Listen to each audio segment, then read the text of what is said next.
Alright, what's up guys? In today's video, we're going to be taking a look at one of the least known about things in Modern Warfare, which is the aim response curve type.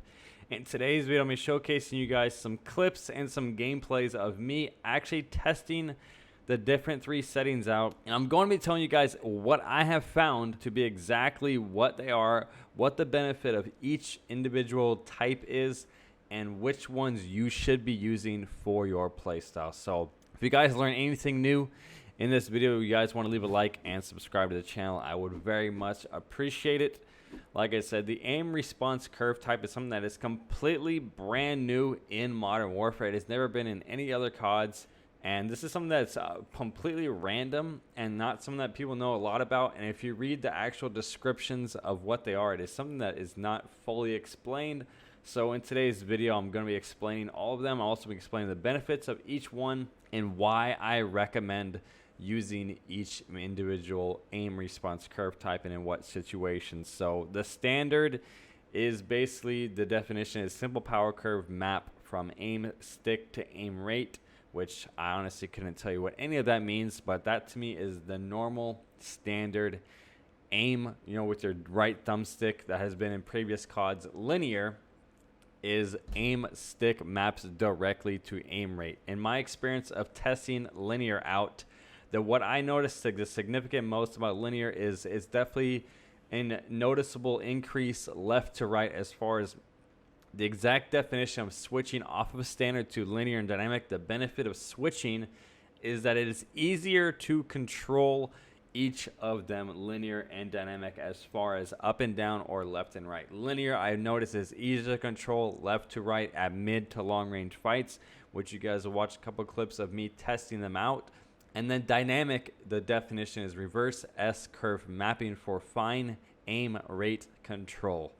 If you could tell me what the definition of that meant, I would love to hear it. But what I have learned by testing this, and in specific, is dynamic is easier to control up and down and at long range. A couple of the clips here I will show you guys on the screen. There is standard and then dynamic testing. At long range, I have found that with dynamic, my recoil pattern of my SCAR was significantly better, with me able to control it significantly easier with dynamic. So with dynamic at long range, I was able to pull down on my right thumbstick, and it was significantly more effective than playing on linear or standard, which is, in the definition of it, is dynamic is easier to control your recoil pattern and your aim.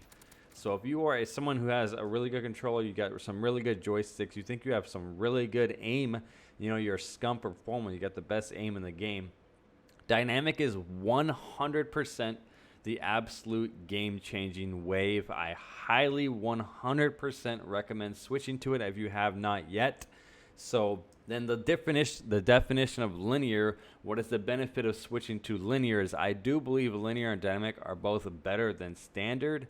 I believe it's going to make your aim a bit better, therefore you're able to control better, therefore you're able to kill at ranges better. This game is a long-range game. You're not ever going to be using an SMG if you're playing ground war all the time, which I know a lot of people just play ground war, which I personally do myself as well. So linear and dynamic is going to make it easier to get those long-range across-map kills, in my opinion. So the whole principle you click on this video is to know what is better, standard or dynamic. I personally 100% recommend switching to dynamic. I'm going to be showcasing a clip on the screen right now of a long-range kill, technically long-range, probably mid-range, dynamic versus standard. I will showcase one on the left and one on the right. You guys will see how much it is easier to control at range as far as pulling my thumbstick down versus with standard. Your aim response, like the ability to aim better, is not as good. So the benefit of using dynamic or linear is going to make your aim, in my opinion, easier to control, which therefore can be better. So standard, you're going to notice on a couple of the clips, it's a lot harder to hit a lot of those shots because the recoil is ridiculous. And on dynamic, I noticed the very first kill I got with it in the testing session is I instantly killed him at range. So basically, that is all you need to know about the aim response curve type. The aim assist settings, which is under the weapons, under the controller settings, you have precision and focusing and standard, and then obviously disabled. If you disable aim assist, there's no benefit to it. You definitely need aim assist. Precision is strong aim slowdown that only kicks in when aiming closer to target, best for accurate players. I did use it. I did notice that you do not want a stronger aim assist. It's going to allow you, similar to a setting in Fortnite that doesn't allow you full control. You want to be in full control of your aim. That way you have the advantage over your opponent. With precision, it's going to be strong aim slowdown, which is obviously going to, control your aim assist more than you probably would want it to, which in my experience, I did notice it was controlled significantly more than I wanted to, and it did not benefit me. And honestly, it wasn't really that noticeable. And then focusing is strong aim slowdown that also kicks in when narrowly missing target, best for players new to using a controller. This aim assist was way too strong. A lot of times you're going to try and kill 1 or 2 people, or just one.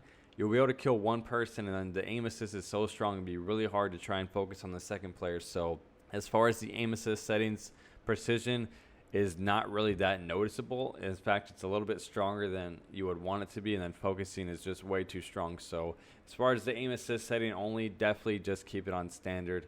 It's going to be the only thing that changes, but the aim response curve type, definitely on dynamic. Aim assist, definitely on standard. And that's all I pretty much have to say. Hopefully I didn't really miss anything in this video.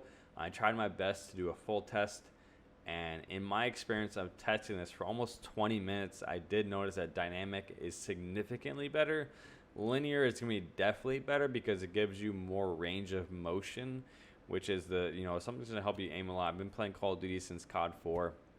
I think I have really good aim, so being able to control my aim better, which in this game I think the recoil patterns are pretty significant, and they're pretty hard to shoot long range shots. A lot of times your recoil kicks straight up. With dynamic, I definitely find it easier to control my accuracy, and I've noticed that I've gotten a lot more kills easier with dynamic versus standard. So it's what I highly recommend.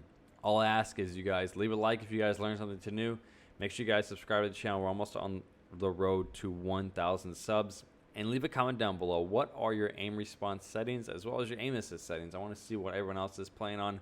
Currently, right now, I'm doing dynamic and standard. So hopefully you guys enjoyed today's video. Hopefully you guys learned something new. I'm going to be posting tons of Modern Warfare tip videos for you guys. Try and make you guys better at the game. So like I said, if you guys want to leave a like and subscribe, I would appreciate it. And I'll talk to you guys in the next one.